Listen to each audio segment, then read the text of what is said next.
Today I'm going to be comparing two different retail stores. I have Costco and Target. Over the past year, Costco's share price has risen over 50%, whereas Target's has risen over 10%. But does the share price really determine which one's going to be a better buy?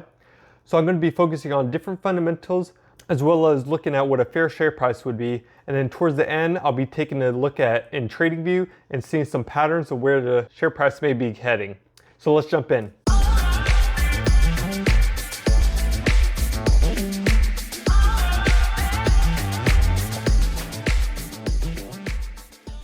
And if you here and on my channel discuss investing, we'll also share my own personal journey, all with the goal of inspiring you to start growing your wealth. So let's jump into Seeking Alpha and look at Target first. Looking at Target here, ticker symbol TGT, the current share price is $2.19. Looking at its chart here, over the past year, it's grown 10.75%. From the start of the year, Target has fallen 5.36%, and within the last month, has fallen 1.59%. Going over to its 52-week range, it's about its midpoint right now. The lowest has been is 184, the highest has been 268. Right here down at its PE, we want to look at a PE below 20 is a good value, and this PE is 4.98, so that's a good sign right there. Going over to growth, here we want to see if Target has been growing its revenue. So right here, Target has grown at 13.3%, and Seeking Alpha gives it a grade of D+. So compared to its sector medium, it is about 50% less than its peers. But one good sign is looking at Target's 5-year average. It is about double its 5-year average, so that's good. It's moving in a positive direction. One other metric I want to look here is its long-term growth rate. So it's projected to be 24%, which is about 60% above its sector. So that's good as far as its future growth. Look at some other valuations. We already saw its PE was 14.98, and Seeking Alpha gives it a grade of C. So it's a little above what its sector is. It's about 13% above the rest of its peers. Also want to look at PEG. So PEG is the P number divided by growth. So we just looked at its projected growth, which was 24%. So we have 14.98 divided by that 24. It gives us a value of 0.62. So what you want to do with this number is see how close it is to 1. So the closer it is to 1 will be more of the share price is more at a fair value. The closer it is to 0, you could perceive it as being undervalued, and the greater it is than 1, it can be seen as being overvalued. So being under 1 here, a good sign is moving into the undervalued territory. Next, looking at some dividends. So the dividend yield is 1.65%. Annual payout is $3.60, and its payout ratio is 23%. So that's good that it still has room to grow. It's not putting all its money into dividend payouts. Over the past year, the growth rate has been 7.45%, and it's been growing that dividend for the last 53 years. So it is seen as a dividend king because it's above that 50-year as far as consistent growth, which is really good to see as far as a company consistently growing its dividends. So that's nice. Now I'm going to move over to the Everything Money, just look at some other fundamentals, mostly because I like visually how the data is displayed there a little better. Over on its income statement, we already looked at the growth of Target. It's been 13.3. Here you can look at some numbers. So last 5 years been about 72. Now we're at 106. And what's nice here too, there's a big jump right here. And it seems that Target kind of can maintain that big jump in revenues. So scrolling here, looking at shares outstanding. So right here, we can see from the last 5 years, it was 546, now we're at 488. So that's a good sign. Target is buying back shares. And what's good about buying back shares is that they're not diluting the investor. So when they're buying back shares, you as an investor is getting a larger piece of the pie. Your stock is increasing in value as they're buying back shares. So that's good to know. Next on the balance sheet, want to look at what its assets are versus debt. So we can see its current assets is 20.75, and going down to its current debt. So its current liabilities is 20.13. So it is above it. It does have more assets than liabilities. Not too much, but it is above there. Now looking at its long-term liabilities, we can see it's 16.68. So keep that number in mind. We're going to compare that, or we're going to look at that with the the free cash flow.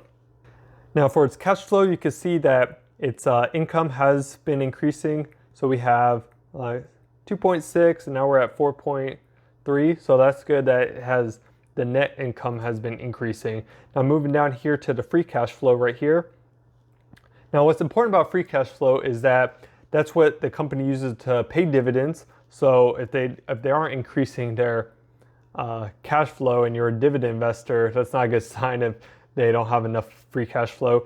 Also to buy back shares, to pay down debt, make acquisitions, and also kind of reinvest in the company.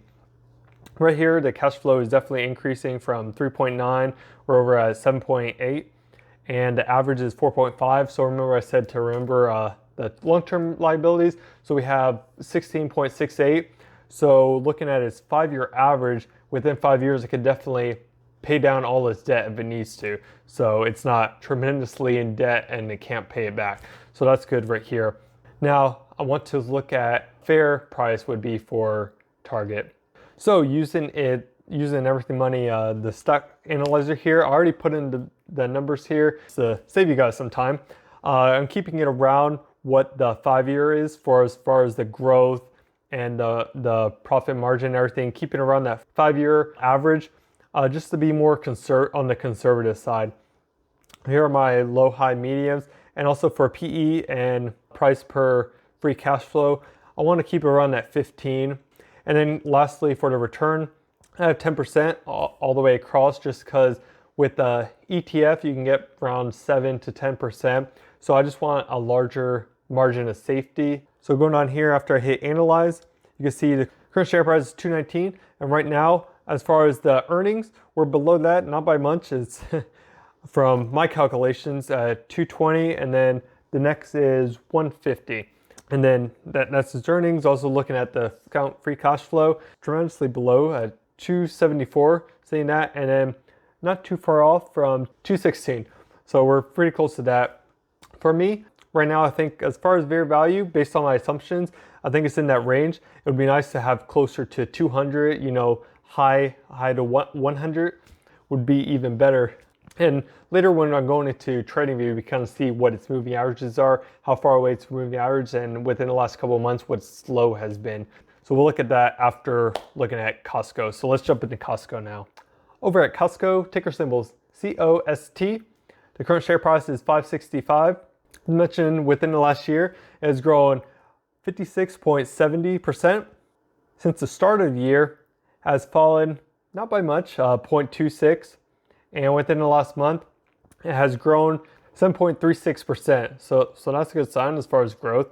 Want to look at its 52-week range, and it's definitely hitting all-time highs. The lowest has been is 348, and its high has been 571. So it's making all-time highs, is like right on the cuff right there. Now for its PE, it's definitely overvalued base PE-wise at 42.51.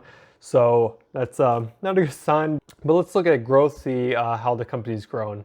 See, now for giving Costco a grade of B, it's grown its revenue 70.69%. So it is close to double its sector. So that's a good sign as far as Costco. It's beating out its peers. Then here, looking at its long-term growth projections, 10.59. That also is above its sector means, about 29% above there. So that's good too as far as growth potential in the future. Valuation, we already did look at its PE, and Seeking Out gives it a grade of F, and I do too. It's tremendously high at a 42. Looking at its PG right here, it's at 4.02, so it is above 1, since it's above 1 being looked at overvalued. Also looking at its dividend yield is 0.57. Its annual payout is $3.16. Its payout range is 26%, so that's good that it has room to grow, and it has been growing that dividend at a rate of 11.91%, and it's been consistently growing that dividend for the past 17 years. Looking at an income statement here for Costco, first looking at its revenue, it has been growing its revenue, and it was like 129, now it's at 195, so it's a nice jump there, moving in a positive direction. As far as shares outstanding, it hasn't been buying back shares, hasn't issued too much. Right now it's 4 438 and has issued some, so we're at 443, so it's not a good sign, diluting your investors a little bit. Now looking at how much debt the company is in, so right now the total assets is 29.51, total liabilities is 29.44, about even just like Target was. And look down here at its long-term liabilities, it's at 11.75. For its cash flow, the net income, so we have like 2.7, now we're at 5. So that's good, increasing there. And free cash flow, let's see, free cash flow, it's been kind of bouncing around. About 5 years ago it was at 4.22 and then it dropped. So it has kind of grown since that drop there, but it hasn't grown since last year. And probably that's due to the pandemic, so it might not be able to stay at that high revenue growth like it did during then. Over the last 5 years, its average is 4.3. Now looking back at long-term liabilities, it was around 11. So they can definitely, over five years, they can definitely pay off their debt. So that's a good sign right there. Once again, at the stock analyzer, looking at this, I already put in those numbers, so I'm also keeping it around the 5-year range. Looking here, so I have 8, 10, 12 for its revenue growth. PE tremendously dropped that to around 20, so I'll have it between 18 and 22. Same for its free cash flow.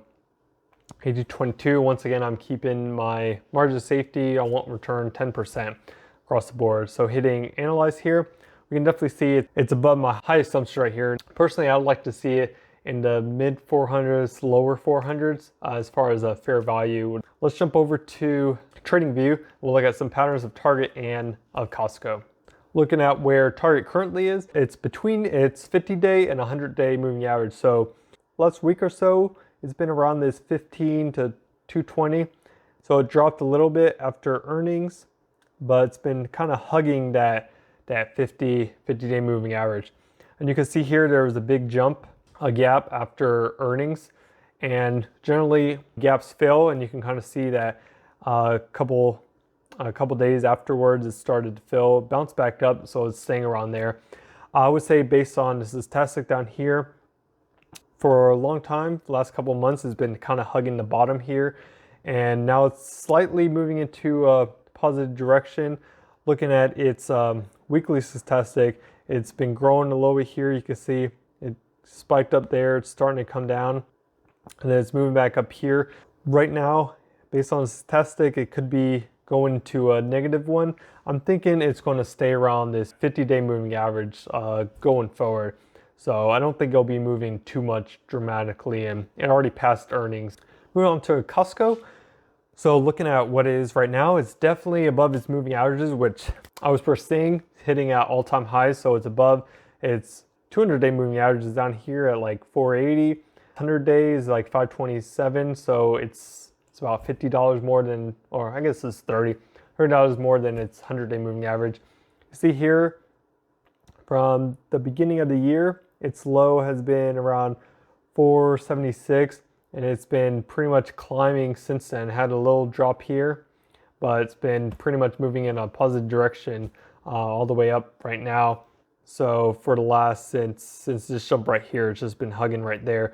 So I perceive it staying either around 570 or continuing all-time highs going forward. Right now, I definitely see Target as more fair value. Would like to see it more in the 200s or the high 100s. Now Costco, on the other hand, even though it's at all-time highs, I definitely think it's way overvalued. But let me know down in the comments what your views are between Costco and Target. I did mention that Target was a dividend king, and if you're interested in some other dividend kings, I have a previous video I did over three different dividend kings, so I'll post that at the end of this video. And if you found value in this and would like to see more videos like this, let me know by smashing that like button. With that, I'll catch you in the next one. Peace.